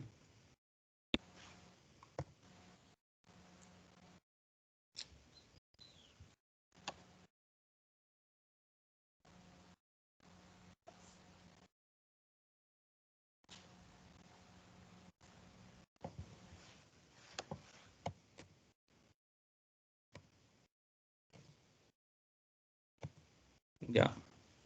El cambio climático. Los gases de efecto invernadero se producen de manera natural y son esenciales para la supervivencia de los seres humanos y de millones de otros seres vivos, ya que al impedir parte del calor del Sol que se propague hacia el espacio hace la Tierra habitable. La concentración de gas de efecto invernadero en la atmósfera terrestre está directamente relacionado con la temperatura media mundial de la Tierra. Esta concentración ha ido aumentando progresivamente desde la revolución industrial y con ella la temperatura del planeta. El gas de efecto invernadero abunda alrededor de 2/3 de todos los tipos, es el dióxido de carbono, que resulta de la quema de combustibles fósiles. La extinción de la biodiversidad. La biodiversidad del planeta está amenazada y el principal culpable somos nosotros, los seres humanos. Y frenar la pérdida de biodiversidad es uno de los grandes retos de la humanidad. Las causas de la extinción de la biodiversidad. La biodiversidad ha disminuido a un ritmo alarmante en los últimos años, como resultado en gran medida de la actividad humana. Entre ellos tenemos el cambio climático. El cambio climático impacta sobre la biodiversidad a diversos niveles. La distribución de las especies, la dinámica de las poblaciones, la estructura de las comunidades y la función ecosistemática. La contaminación. Cuando hablamos de contaminación, pensamos que el humo pensamos en el humo de los tubos de escape de los carros, pero no solo afecta este tipo de contaminación, sino la contaminación acústica y lumínica. Destrucción de hábitats. La contaminación del suelo y los cambios en sus usos debidos a actividades como la deforestación de bosques.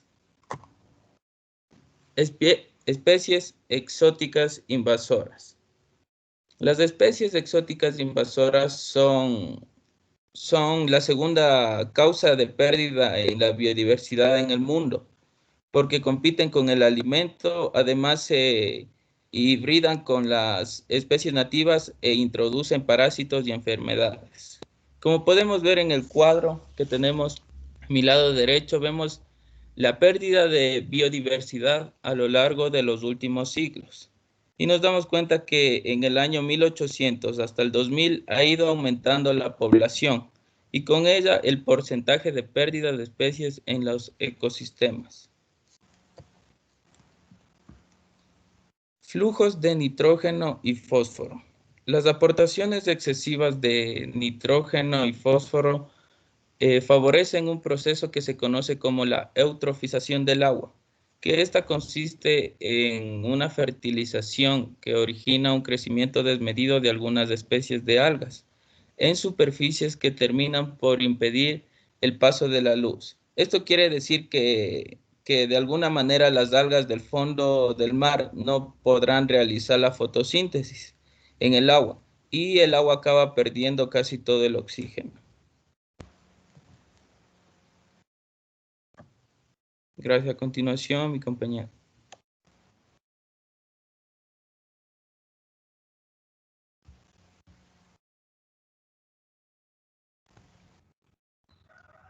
Pasa a la diapositiva. Bien. Ozono estratosférico. El ozono estratosférico es como, digamos, tenemos una capa. Es como un filtro que detiene los rayos ultravioleta. Esto contiene una gran concentración relativamente alta de ozono, o sea, lo que nos protege a nosotros de cáncer a la piel. Está situada a unos 25 kilómetros por encima de la superficie terrestre. Esto nos ayuda a que el planeta no se caliente demasiado, pero con la contaminación que emiten el planeta, o sea, esto se debe a cuando se producen los óxidos de nitrógeno compuestos de orgánicos volátiles, por ejemplo, la quema de combustible, que es evidente. Esto afecta también a la salud, como decía, en el cáncer de piel, también a la vegetación, a los cultivos y en general a la flora, porque esto genera lluvias ácidas también. Y aunque la contaminación está avanzando bastante, está dentro del límite permitido todavía, pero veremos qué pasa en los siguientes años. Siguiente.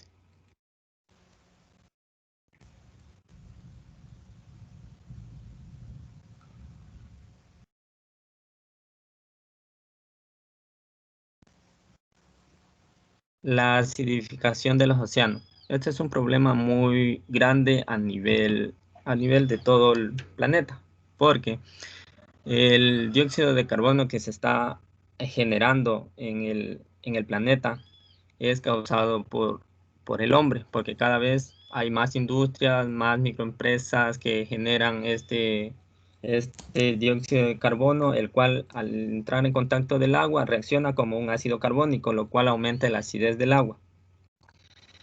La quema de combustibles fósiles, como decía, esto aumenta un 30% el dióxido de carbono, o sea, ha aumentado. Estos cambios se están produciendo a una velocidad mayor a 100 veces que en otros tiempos de la historia del planeta. En estos tiempos se está aumentando cada vez más y más, y por eso hay problemas en el lecho marino. Dice, causando el mayor descenso de las especies marinas. A lo que viene a causar el mayor descenso de las especies marinas, aquí también le causa un problema a la humanidad en su medio alimenticio, porque de ahí saca gran cantidad alimenticia, como son los mariscos, peces y esto afectará a la humanidad mismo, o sea, uno mismo se está haciendo el daño. También afecta a la actividad pesquera, a medida de que como no van existiendo peces o los crustáceos, todos los que se dedican a este trabajo, perderán su trabajo y así pasarán más hambre, o sea, la pobreza aumentará. Siguiente.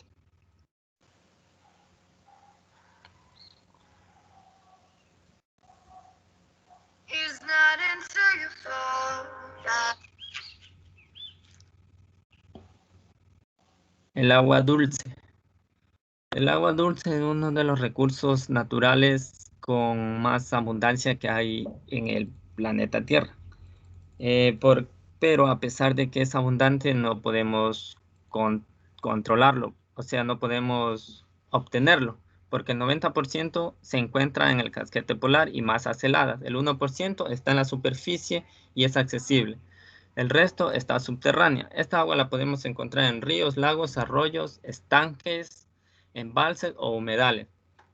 El agua le estamos dando un uso en la urbanización, como la tenemos en el agua potable y tenemos en parques, en monumentos que se ven, ahí hay agua. En las industrias, la industria también le da bastante uso. En la agricultura, la agrícola, también le da un uso demasiado excesivo. Y esto causa que a medida que vaya avanzando las industrias, el sistema agrícola, el agua lo utilizan más y cada vez va menos y menos y menos. Y esto también tenemos que la sobrepoblación es una problemática, porque entre más personas hay, más agua necesita. Las industrias también, entre más industrias hay, más agua necesita. El cambio climático también afecta bastante porque cada vez hay, ejemplo, los lagos se secan, los ríos se secan y así vamos perdiendo el agua que está en la superficie y está accesible.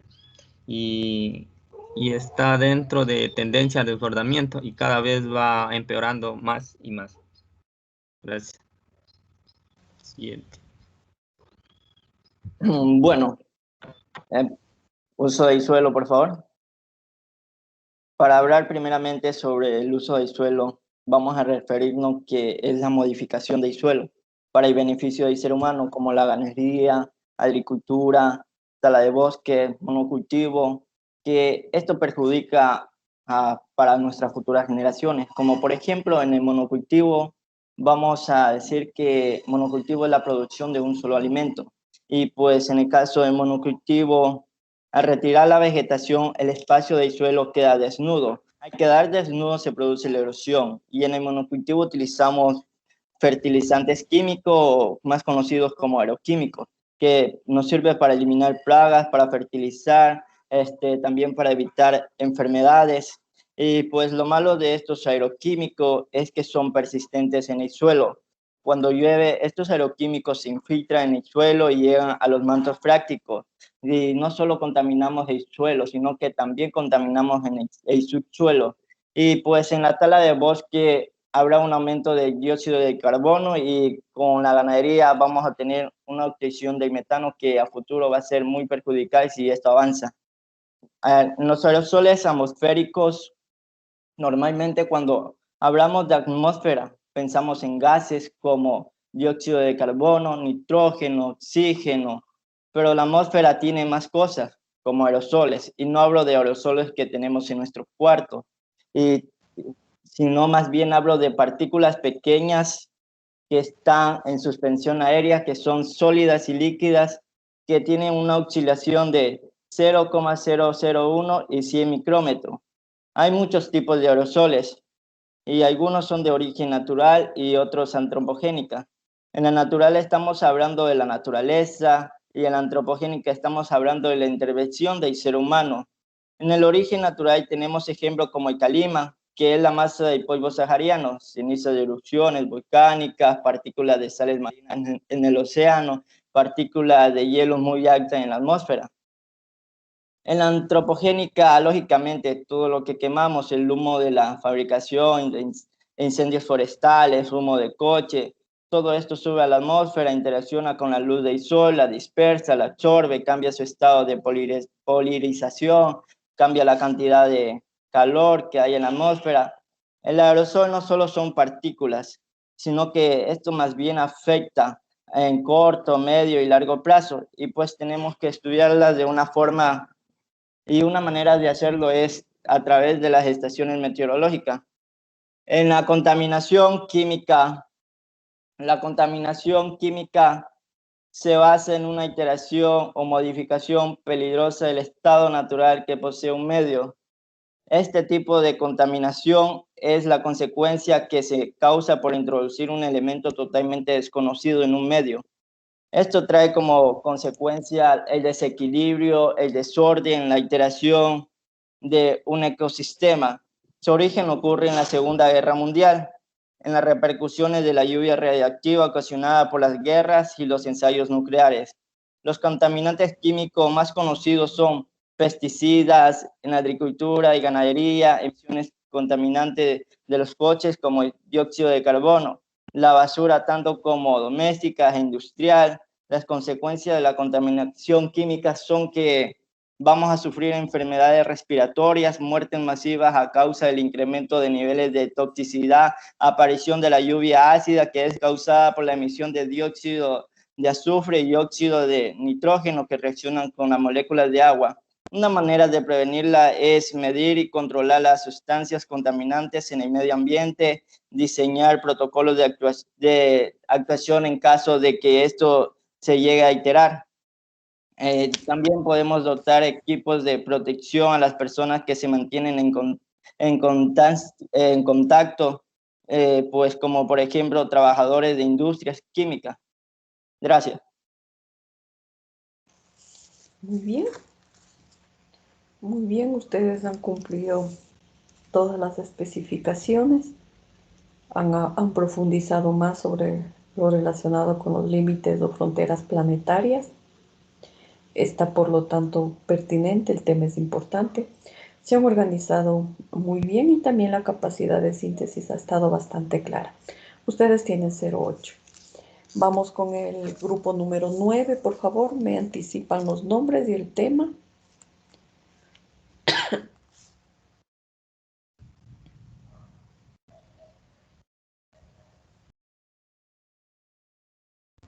No, está, profe. Solo escogiendo, ya, solo Grupo 9 escogiendo el tema y la pertinencia ya tienen la mitad de la nota, ¿no? Lo demás ya es cuestiones de organizarse y cumplir, nada más. Ya, me dicen el tema. El tema es el objetivo 11, ciudades.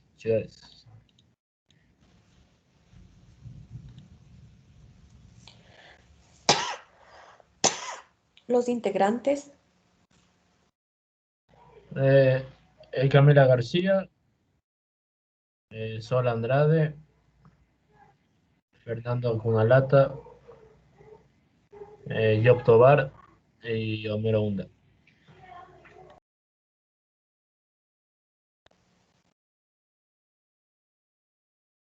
el último nombre, por favor, no oí bien.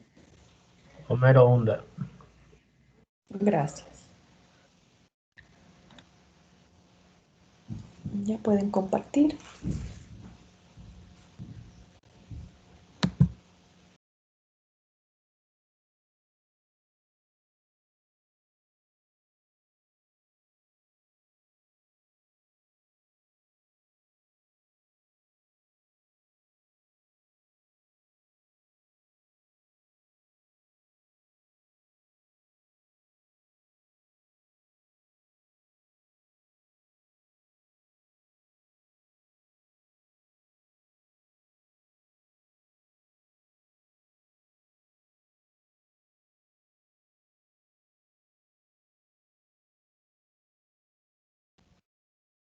Por favor, háganlo rápido, no tenemos mucho tiempo.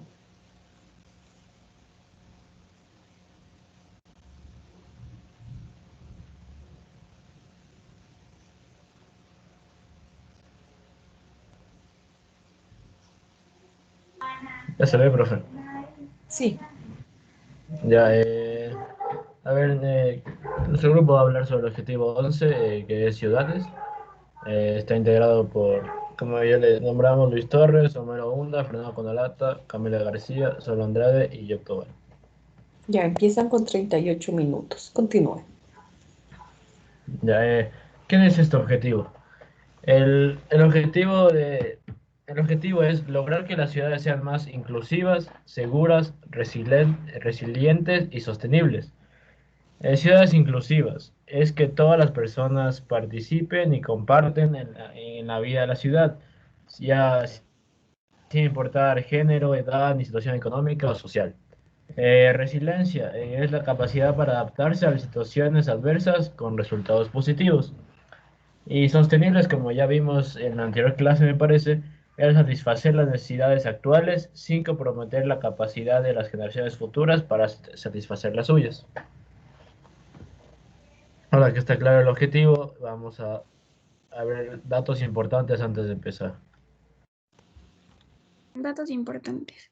La mitad de la humanidad vive en las ciudades y se espera que esta cifra aumente a 5.000 millones millones para el 2030.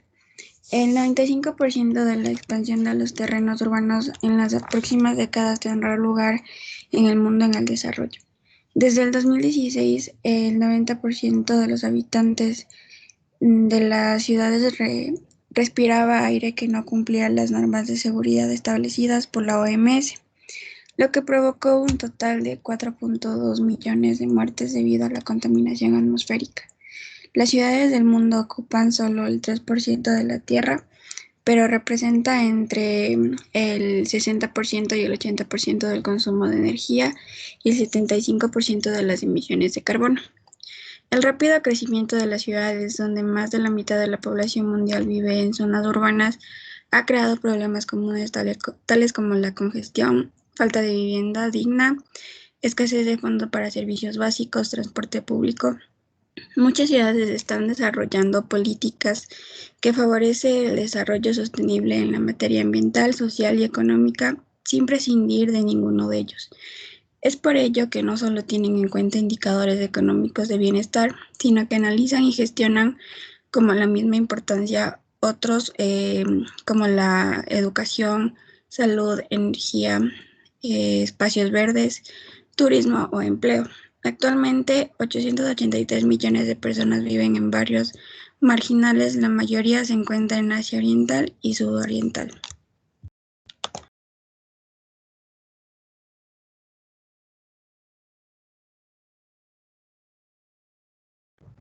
Ya, ahora vamos con las metas de este objetivo. Las metas de este objetivo es para el 2030, de aquí al 2030, y son las siguientes. El primer dibujo representa la meta que dice: asegurar el acceso de todas las personas a viviendas y servicios básicos adecuados, seguros y asequibles, y mejorar los barrios marginales. El segundo dibujo a la derecha es proporcionar acceso a sistemas de transporte seguros, asequibles y accesibles y sostenibles para todos, y mejorar la seguridad vial. El tercer dibujo, el anaranjado, es aumentar la urbanización inclusiva y sostenible, y la capacidad para la planificación y la gestión participativas, integradas y sostenibles. El dibujo de la izquierda abajo de las casas es el cuarto, que dice redoblar los esfuerzos para proteger y salvaguardar el patrimonio cultural y natural del mundo. El de la derecha es el quinto, que dice reducir significativamente el número de muertes causadas por los desastres, incluidos los relacionados con el agua y de personas afectadas por ellos.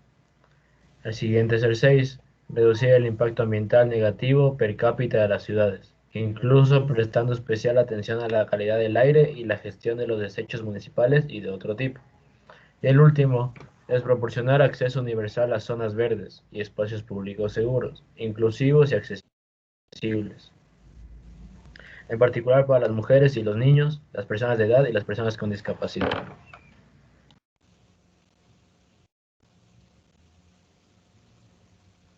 Ya.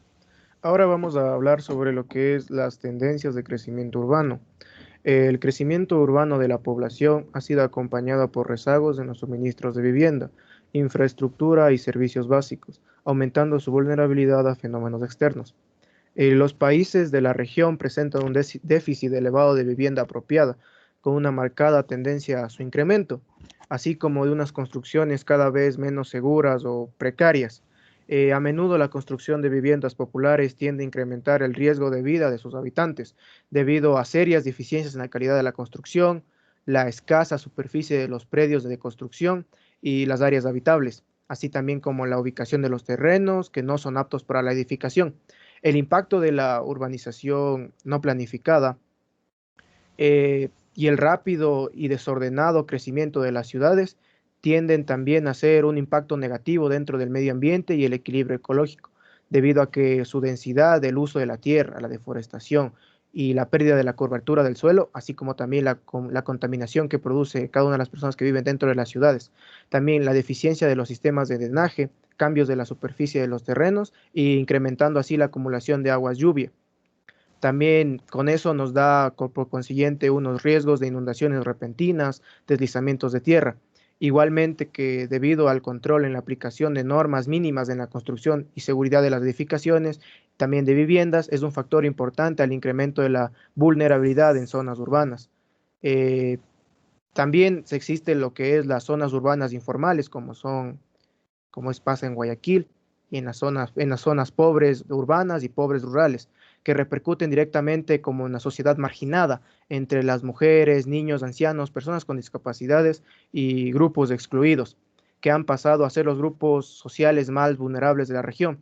Además, me gustaría acotar un poco más sobre esto, hablando sobre qué pasaría si comienza a aumentar la densidad rural dentro del mundo. Esto nos daría como resultado un fin de la frontera agrícola y el acaparamiento de tierras en el mundo.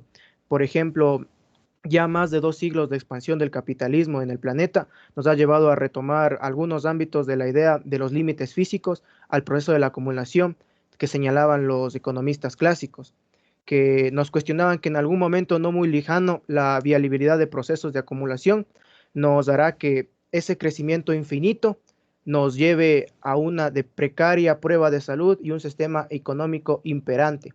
¿Por qué? Porque el suelo no es infinito y nada de los recursos naturales son infinitos, porque recordemos que el suelo es un recurso que no existe en cantidades infinitas, sino que existe en cantidades preestablecidas y no podemos reducirlo en cantidad a voluntad cuantas veces nos pegue la gana o cuanto menos tiempos ni escala pertinentes para el proceso económico, y dando así que el hombre ha ido disminuyendo la tierra cada año, lo que se espera que en el año de 2030 la población urbana sea de un 60% y únicamente la rural de un 40%.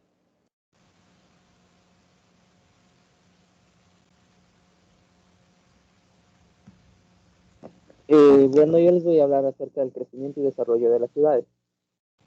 El crecimiento de las ciudades es una realidad inevitable. La urbanización de la población es la tendencia natural en el curso de la evolución de los asentamientos humanos. Los indicadores nos hablan de que para el 2050 el 70% de la población mundial vivirá en ambientes urbanos, por lo que el desarrollo sostenible dependerá cada vez más de que se gestione de forma apropiada el crecimiento urbano, especialmente en los países de ingresos medios y bajos, que son los que lideran el proceso. Sin embargo, el ritmo y la magnitud de la urbanización plantea desafíos como satisfacer la creciente demanda de viviendas accesibles, de sistemas de transporte bien conectados y de otros tipos de infraestructuras y servicios básicos, así como de empleo.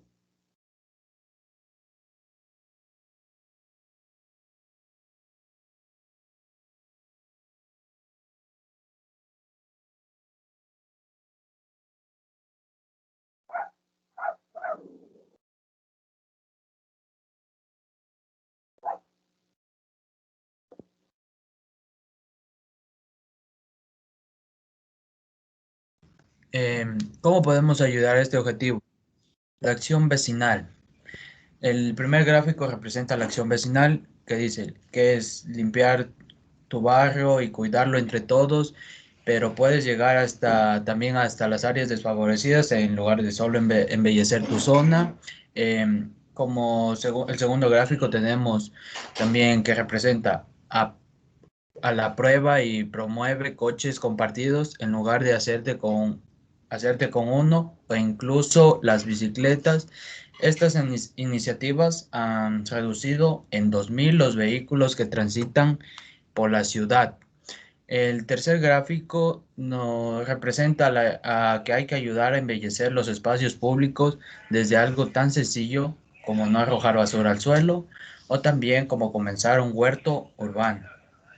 El cuarto gráfico representa que debemos minimizar el número de reuniones presenciales fuera de la oficina, así fomentando el teletrabajo y también los horarios flexibles para poder así evitar las congestiones y la contaminación. El quinto gráfico promueve las actividades inclusivas con personas mayores con discapacidades o en situaciones de vulnerabilidad, y también consigue infraestructuras. También hay que conseguir más infraestructuras accesibles para la comunidad de vecinos.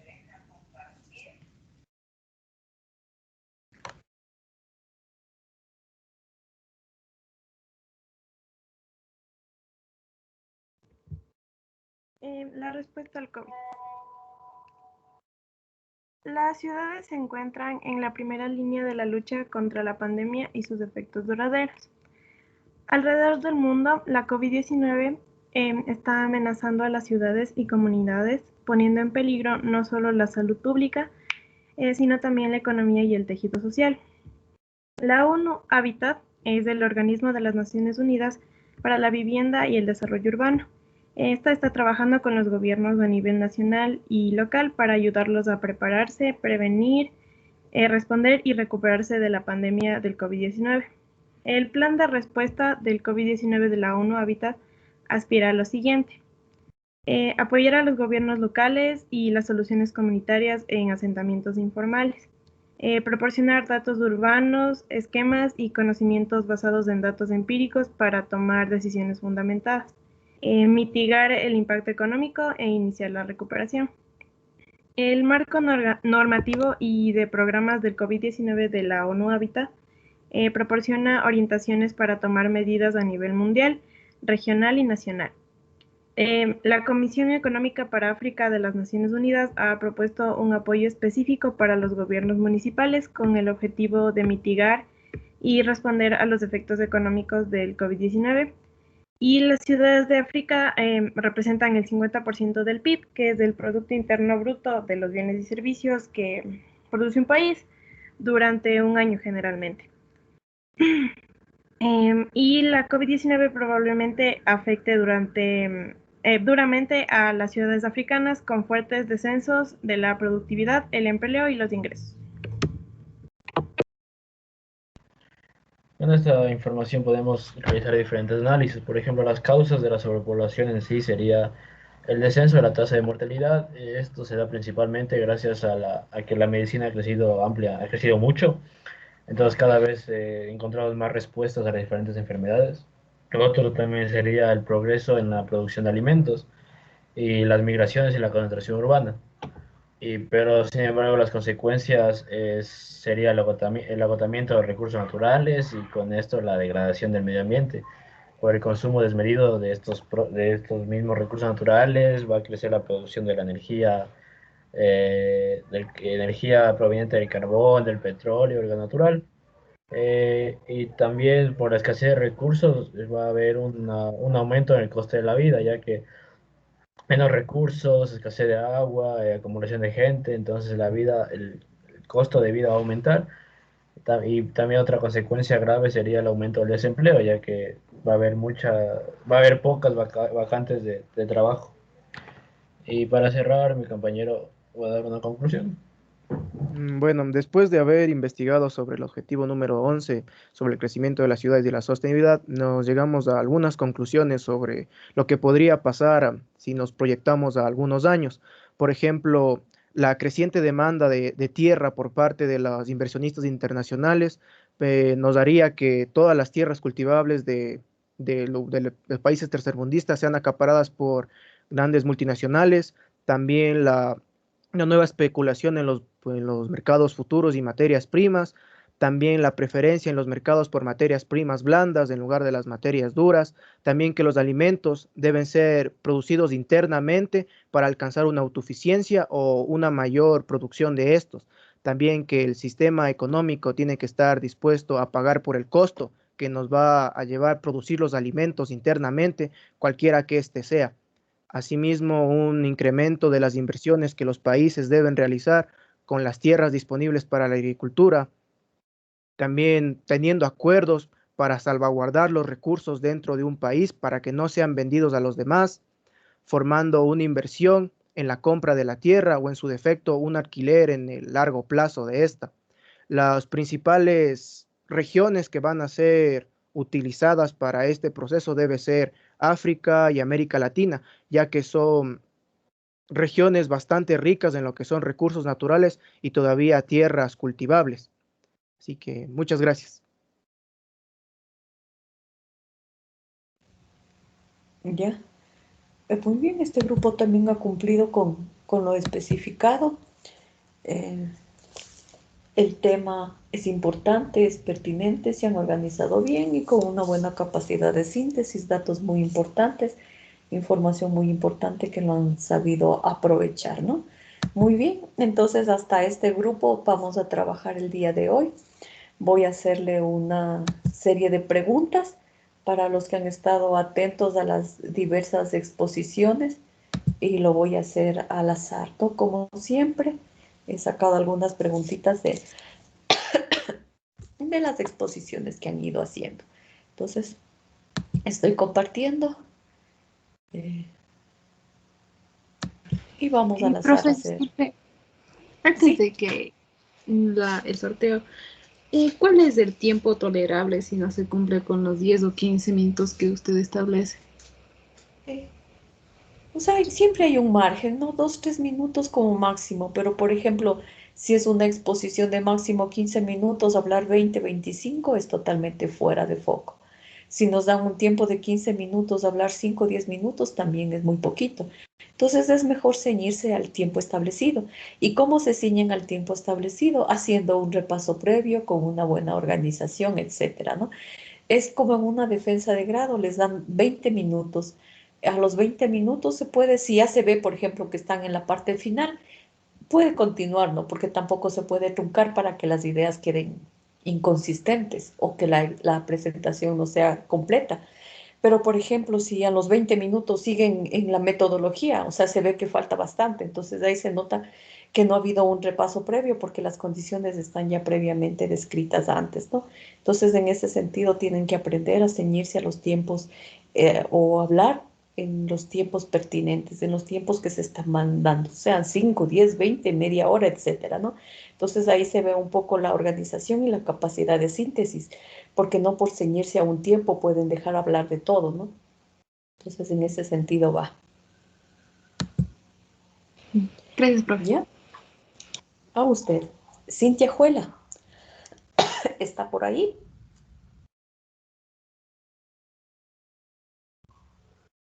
Cintia.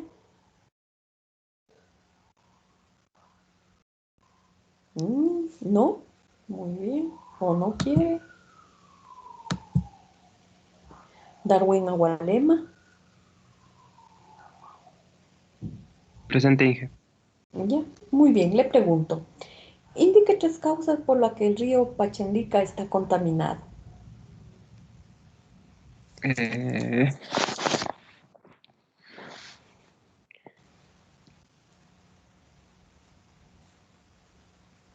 Si ha oído la exposición y ha prestado atención, había tantas que yo solo le pido 3, ¿no?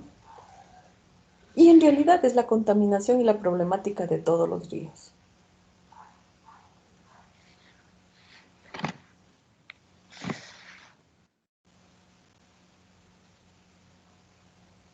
¿No? Muy bien. Entre esos problemas puede estar los problemas que producen la agricultura, ¿no? Al poner todos esos fertilizantes inorgánicos en el suelo, lo que provoca la eutrofización, problemas de eutrofización, puede ser las descargas de los hogares, ¿no? Las descargas de residuos sólidos o las descargas de sustancias contaminantes como las provenientes de las industrias, entre muchas otras más. Una pregunta, Fausto Ortiz, ¿está por ahí? Sí, Inge, aquí estoy. ¿Ya? ¿Para qué sirve un humedal artificial? El humedal artificial era para poder tratar las aguas residuales y poder reutilizarlas mediante un proceso. Ya, muy bien, es para descontaminar aguas, ¿no? Muy bien, tiene un 0,2 adicional en la nota final del parcial. Karen Guano, ¿está por ahí? Sí, profe. Ya. ¿Qué hacen las especies exóticas? ¿Por qué es que se pierde la biodiversidad cuando se introducen especies exóticas?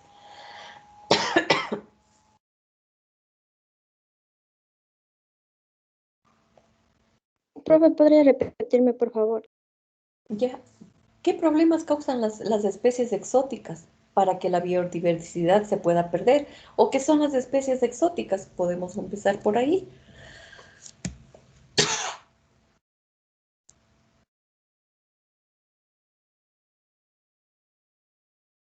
¿No?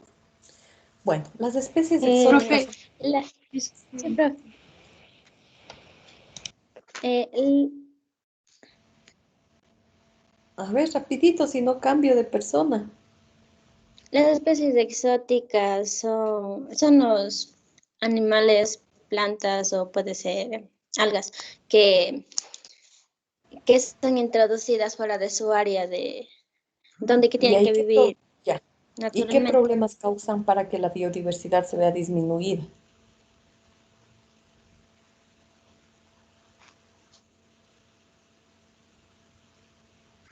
Perdón, me dijo algo. Se vuelven plagas. ¿Qué hacen esas especies? Los compañeros lo explicaron, ¿no? Se vuelven plagas. No necesariamente. Bueno, Karen Guano, un 0,1 le voy a poner, al menos explicó, aunque demorándose un poquito, lo referente a las especies exóticas, ¿no? Son especies introducidas por el hombre y como no están en su hábitat normal, pueden ser invasivas, ¿no? Es decir, pueden ganar espacios desplazando a las especies propias del lugar. Pueden también traer una serie de contaminantes, una serie de vectores que afectan a las plantas propias del lugar, ¿no? Entonces, pueden causar muchos daños a la biodiversidad cuando se agregan, sean animales o plantas, ¿no? Porque no necesariamente van a ser plantas. Una pregunta, la última, a Leiker, porque ya se nos termina el tiempo. Veamos que no le corresponda a su grupo, ya. ¿Se recuerda a qué distancia se encuentra la capa de ozono de la superficie de la Tierra? No, profe. Ya. Bueno, aquí era un número. Le voy a preguntar algo más.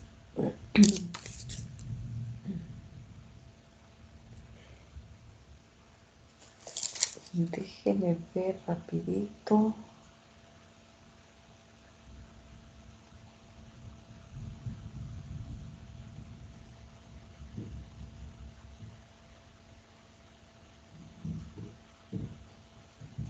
No, ya no tengo tiempo, son las 9:02.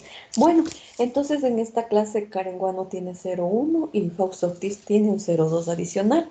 Muy bien, chicos, dejo de compartir, dejo de grabar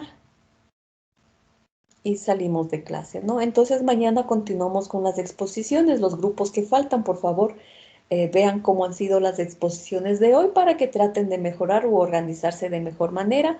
Si en un caso les faltó organización, ¿no? Si ya se han organizado, todo muy bien, continuamos el día de mañana y también continuamos